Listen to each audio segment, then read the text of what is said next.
What is up, guys? This is Justin, aka FMDigi, and I'm here with episode number 27 of Chandler FC, a race up the United States pyramid.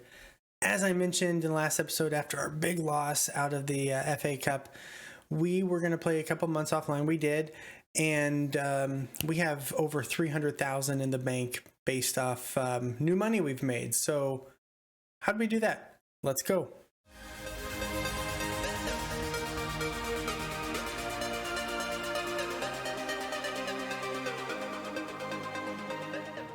All right, welcome back. As you can see, we've got the league table here. 93 points. We're dominating this league, which I kind of didn't think we were going to do. We did get a draw recently, so Chicago Magic has our number. I didn't realize that. Unrelated to that, let's get into kind of some transfer activity we had. No, hold on. I'm going to make you wait. Let's get into the schedule. So we left off here. Big loss against Sacramento, that one sort of hurt, but it's okay. We, are out of the FA Cup, so we'll deal with that. We followed up with a 2-0 win, 1-0 win, 4-1 win, 2-0, 5-1, then a draw against, already mentioned Chicago Magic, and then win. We did go into penalties to win in the quarterfinal National Cup against Long Island, went up against them a week later and beat them 3-1. Interesting. I don't know how that works. But let's go into who's joining us first. Because that's fun. Dieter Bayreuther, how's he joining us? Loan from Austin FC. Huh? Plays for us. Oh, that's because we sold him. We sold him for $18.5K overall, $15K up front. He wanted to leave, and he was squawking if I didn't let him go. So I said, okay, if we can loan you back for the season, I'll let you go. Cool. Just an FYI for those of you who may not know, when you do this, you have to re-register the player. I went 2 games without him and forgot about him because I did the thing, saved it, closed it out, the game, continued with my life for a couple days, came back to replay, and he was not registered for 2 games, and he did not play, and I didn't realize it. So, knowledge. You're looking for FM ticks. You're looking for FM tricks and tips. I'm the guy. Just don't screw up like I did. Okay, so Centennial came in as a free transfer. A lot of these guys are guys that came in via the director of football, just trying to find guys and throw them in there. It's just me kind of rolling the dice to see if we can maybe get some guys who might surprise us and also, might be able to flip pretty well. He does not look like one of those guys. So these are all kind of guys that came in. The director of football made an offer, and you're like, oh, crap, I got to do it right now or not. Transfer window did close on the 28th. So all the 27th was the last day. Cordova, another one of those. 3-star potential. I couldn't really see a lot of these stats because for whatever reason, my director of football just finds random dudes on the streets and asks them if they want to play soccer, football. What do you call it? So we have a bunch of these. They're probably not going to amount to much. Robbie Thomas is another one. Yeah, 2.5 stars. Yeah. Swing and a miss. But Steven Hernandez, he's already broken into the first team and played a few games for us. Looks pretty decent. He can play anywhere on that left side, so that's kind of a plus. The only thing kind of about him that I didn't like was his crossing's a little bit low, especially if he's going to be playing the left wing back. We did get in the media them talking about how Espinoza doesn't have any coverage really. Now I know he plays on the right side, so we're trying to train this guy a little makeshift to do the right side. So we'll see how that works out. But yeah, he's played already a little bit. The one thing I did like about him is he played LA Force, which was in League 2, which is the league above us, and did pretty well for them in the past. So I feel like if he has League 2 abilities and just a couple years later, maybe he'll still have League 2 abilities. So I did think about this one before I did it. Lamas is someone that we sent out to Phoenix Academy on loan. Bayreuther we talked about. Talavera wanted to go out on loan. I had a promise. I had to give him away for nothing, which kind of sucked. And lastly, David Corby. Now, I offered him a contract extension already. His was due to expire in June of 2025.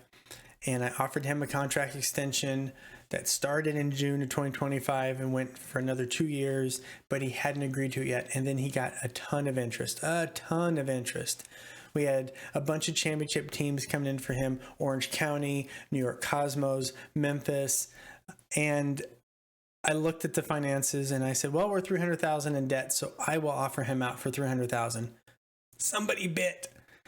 We were initially getting offers for $7,000 for him, and then I would reject him, and then we get $15,000. I'm like, nope, I'm not going to do it. $15,000, no way. So we just kept going, and then on deadline day, I started pushing teams. I'm like, oh, you're going to give me $30,000 for him? How about $300,000? They said, nope. And then Memphis did. So he has gone to Memphis for $300,000, and finances, well, they were good, but they're kind of not, because we bleed money here for some reason. But we were at $24,000 for a few minutes.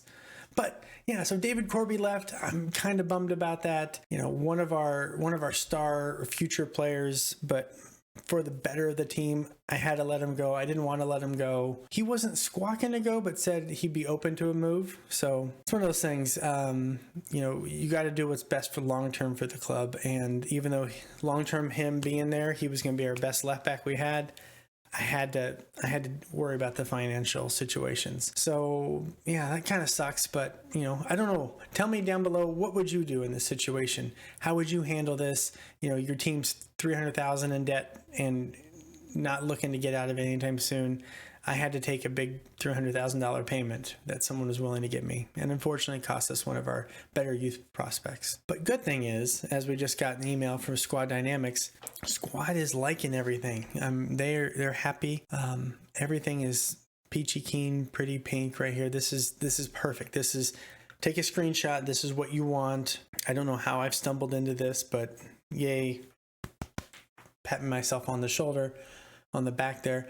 One thing I did notice after watching Demand More's video earlier regarding how you can improve at FM, I forget what the title was. I'll link it down below.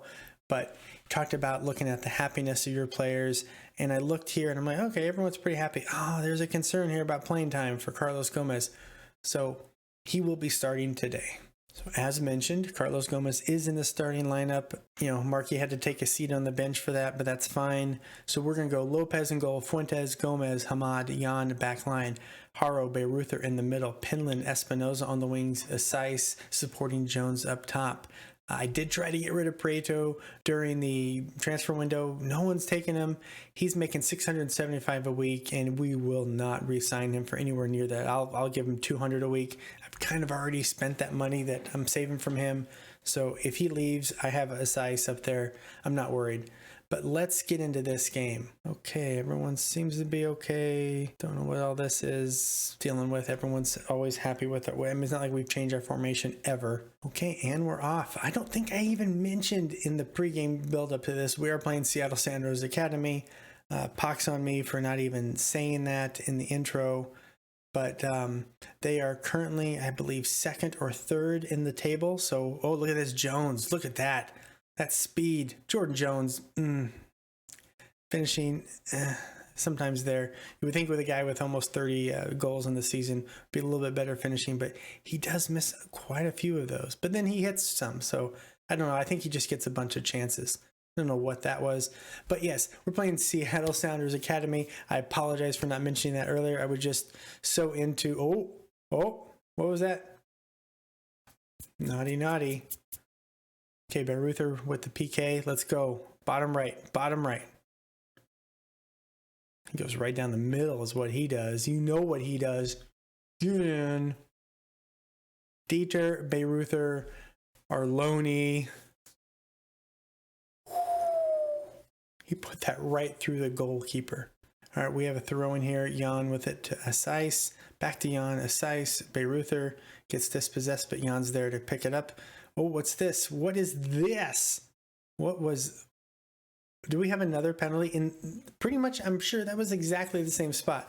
Where's he going to go now? He went down the middle last time. I'm thinking left side, bottom. Who did the opposite and misses? Ugh. All right, that will take us into the half. One thing I'm noticing, this XG is insanity. I don't know if this is the PK that we missed. So here's the PK we made. I think they include that in the XG because it should really be. I mean, that's a 92.5% chance of hitting it. So that looks like I have no idea what that jump is. But let's look at analytical data and see how we're doing. We have them pushed back super far back. We're actually not playing as far up as we normally do. I'm not going to make too many changes. I will try to kind of pull our middle out a little bit, although they are playing a little bit wide. Let's outstretch our arms and tell them I'm happy, keep it up. Let's go to the tactics and update that, and I will let you know what we do. All right, as we start the second half, I'm working the ball into the box, and I am trying to distribute the ball to our playmaker, Beiruther, in the middle, rather than letting the center backs have to deal with bringing the ball up. Just kind of want to see what that does, change the pace. And then I did raise the tempo up one notch from standard just to kind of run these guys a little ragged. Maybe we can do some things. We're 70 minutes into the match. Let's look to see if we can sub somebody out. I don't want a bunch of tired legs. It did say before the game that we can clinch a playoff spot, which would be fantastic. I'm going to take Haro out for Markey. And that'll be the change there. He's just not playing well, plain and simple, on a 6-4. Okay, Beiruther is going to come out. He's a little tired, and Penland as well. I'm actually going to take Penland out for Hernandez. Beiruther can come out for really nobody. I will save that one. Oh, apparently we're mid-highlight here. Come on, guys. Play solid defense. How is he getting in front of us? Lopez, nice stop. Looked to be a lot harder than it should have been. Okay, we will make another sub here, and we will do a Seiss in for Beiruther, and then a Seiss, stay there. Beiruther will come out for Prieto, who will play up top, and we'll confirm that and get it going on. Well, that was relatively boring, especially for us in the second half. Didn't do a whole lot, but yeah, I mean, Beiruther was the man, and then kind of got punched in the gut with that 35-minute miss there. And analytically wise, defense played far wide, still pushed them back into their defensive half. So I love to see that. Possession, we were down, which I noticed at one point we were down to like 33% in the first half. Interesting because we do play kind of a possession style. Not sure if the high tempo stuff is maybe potentially messing us up at all. But let's get in the dressing room, outstretch those arms, tell them good win. I'm happy, you're happy, we're happy, everyone's happy. Who's not happy? Anyone? Okay, I didn't think so. Zilla Bliss is not happy I'm eating all his chocolate chip cookies while he's driving around Europe. I'll tell you that. Okay, and that is the end of the game. We're in the inbox. I see Gomez reached a yellow card. I totally missed he had a yellow card. Pox on me for not noticing that. We'll deal with all of this, but we will come back more than likely. If we win this Philadelphia Academy match, which I think we will, they're in our division, and we've beaten them already 3-2. And when else did we play them? I guess we've only played them once so far. Oh yes, we played them back to back. If we beat them in the National Cup semifinals, I will come back for that National Cup final. If not, then I will come back for the last game of the year, even though we probably would have already clinched it. Currently, we can do no worse than 8th, although we did not quite clinch playoffs. We're going to do it.